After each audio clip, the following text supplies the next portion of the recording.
Startups who are desperate for cash don't sometimes realise when they're being strung along. So you've got to find investors who want to come in for the right reasons. Hannah from Cadadal, thank you so much for coming on the show. Thank you for having me. We're going to talk about funding today. You closed a round in 2017 and you're also in the middle of closing a round at the moment. Before we do that, just give our audience a quick overview of who you are and what you do. So I'm Hannah Feldman. I'm the co-founder of Cadadal. Yeah. Cadadal is the platform for family leisure where you can discover, book and pay for the best events and activities to do with your family, whether at home or abroad. I like the way you say the best. Curated. Of course. You said, we were also saying you closed a round in 2017. Yes. You'd closed $500,000. Yes. How easy was it? Extremely easy, you're going to tell me.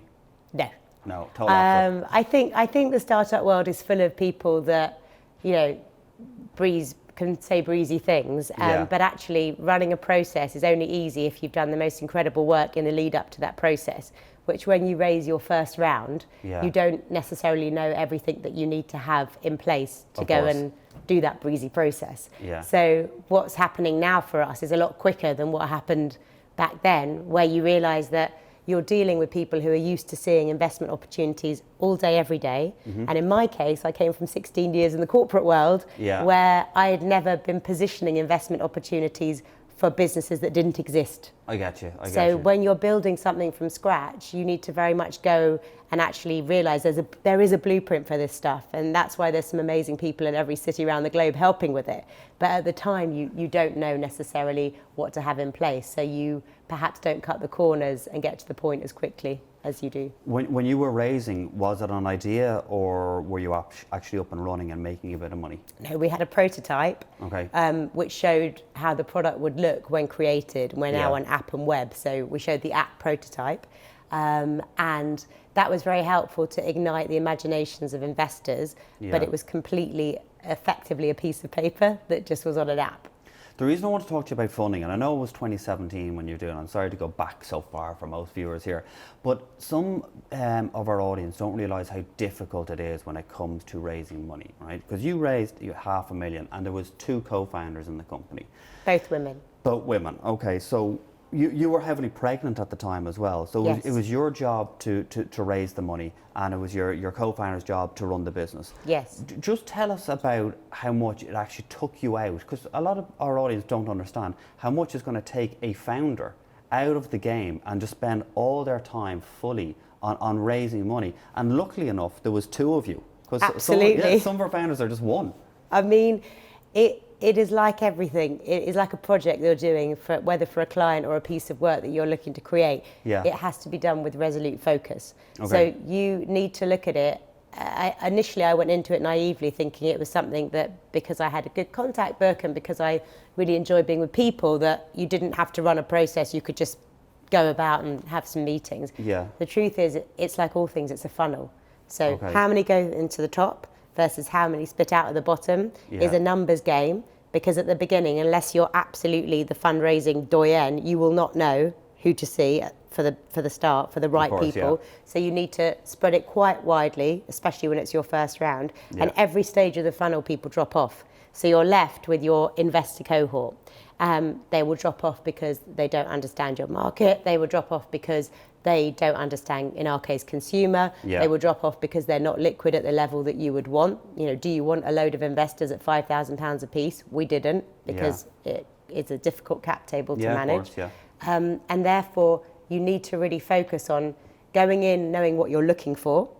Are you looking for just money? Are you looking for expertise? Smart money. There's this whole thing about smart money. I sit somewhere in the middle on it, which is if you bring people, like our biggest investor in that round was Martin Lewis, the money saving expert. Okay. And he really brought incredible insight and experience, even in the conversations we'd had during the kind of getting to know each other. Okay. And that was effectively the definition of smart money.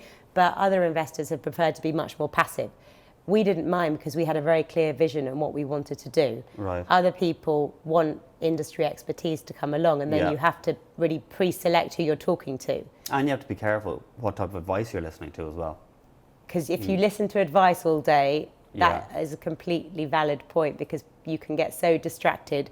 The one thing I'd say to people watching this to really look out for is there's been a lot of approaches that we've had and that tens of other startups I know have had, where people are slightly exploitative in their approach, and where they're looking for the startup to give them money, but then to say, well, I'll do your audit in return, or I'll be your chairman and you'll pay me $5,000 a month in return. There's a lot of that going on, and naive startups who are desperate for cash don't sometimes realise when they're being strung along. So you've got to find investors who want to come in for the right reasons. Well, for anyone that's new to this, like, how are they going to know? Like, again, they need to get advice, but they don't know who necessarily to get advice from. But like, what advice can you give around that? I would say if people come in and the questions they ask are not in parallel with the stage you're at. So if somebody comes in and wants to spend 4 hours on your financial model when you've got a prototype and you haven't launched, they're not the investor for you. Because what they're expecting is a business they might have looked at 5, 10, 15 years old, and they're trying to apply a logic to your business that is completely ridiculous, right? Because they can just look at your modelling skills, right? That's it. If they come on and they talk to you about the vision and how it will be and where it will be in this global, platform and how people will react to that vision, and that's what you want to build, they're your people, because they're backing the scale of what you want to achieve. Everything in between, you need to appraise in terms of, are they asking me for things that are relevant to where this business is going to be in 6 months or a year, that I'm prepared to give as a natural course of action? Or do they want things which suggest they don't understand the stage I'm at, or they want things in return that suggest that they are looking for a value add from the startup, not just the other way around? And you just have to be completely alert to it, because it happens all the time. You obviously went through a lot of that when you were raising then, did you? I had somebody asking to do our audit in return for an investment, so he would earn his money back, effectively washing it through within 3 years, which I thought was not ethical. And I was also asked, even in this round, I've been asked by some people who wanted to exchange their investment in return for services priced by them. So do you feel as if you're in an awkward position though when that happens? That like because obviously you want to say no to that, and then are they real kind of, right, well then we won't be investing? Oh, I say no to them because I don't want them investing. The minute you meet somebody after the initial delightful catch up and they try and say something like that to you, the big red flag is vacate the building. If they turned around and said, oh, it was all a terrible misunderstanding, I'd like to give it to you in cash. Once you know that somebody is effectively trying to use you as a hedge for something, and you're trying to build, in our case, a global business, it's not the right fit. It is, of course, I can imagine there are people that just think money is money or investment is investment. But when you have to get into bed with these people and work with them for potentially years, you just need to be careful who you work with. Yeah. Well, here's one for you, right? You the first round you raised in 2017, and you're in the middle of looking to close another substantial size round now. Yes. What has the difference been between 2019 and 2017 when looking to raise money? Because there's rumours out there that it's actually so easy for the startup to I won't say raise money now, but pick between what investors they want. Because a couple of years ago they would have had a couple of investors that would have said yes. They mightn't have been able to stand back and go, well, what are you going to bring to the table? Sorry, don't want it, good luck, goodbye. Where I think that's happening a lot more now, where even silly things like you look at Dragon's Den. In the past, it was real kind of like one dragon might be in and you'd go with, or even if all 5 were in, you'd pick one you go. Now it's real kind of like, before I go ahead with this, what are you going to bring to the table? It's not for me, thank you, and they walk off. So how have you seen things change in 2 years? Well, I don't know if that's because we're now a trading business that is very well known, has grown massively through word of mouth, and that tens of thousands of people are referring and recommending, without us doing paid marketing. So there is a fact that we have created the very first stage and the vision that we had outlined. And therefore for investors who might have been a bit like, is this possible? They now see something they can touch and feel, use and pay on, which is completely different to a year and a half ago. The confidence in our business in terms of execution has been really, really strong. People have said, well, they can't believe what we've built on the money that we've had. So I do think that has spurred us along.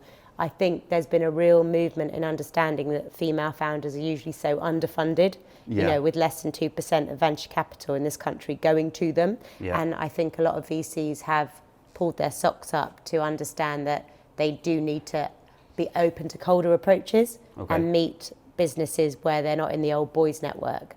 So for us, that's been a really good thing, and we've already had an amazing VC come in for this round. So are all your VCs male or are any of them female? This cohort are male. Male, I am talking currently to 3 female VCs who innately do get aspects of our business proposition because they're mothers and we serve families. So that does really help. But I think it's a mixture of open to female founders, more cash sloshing around, and us showing execution credentials that are very strong. Hannah, thank you so much for coming in to us today. Thank you for having me. Thank you.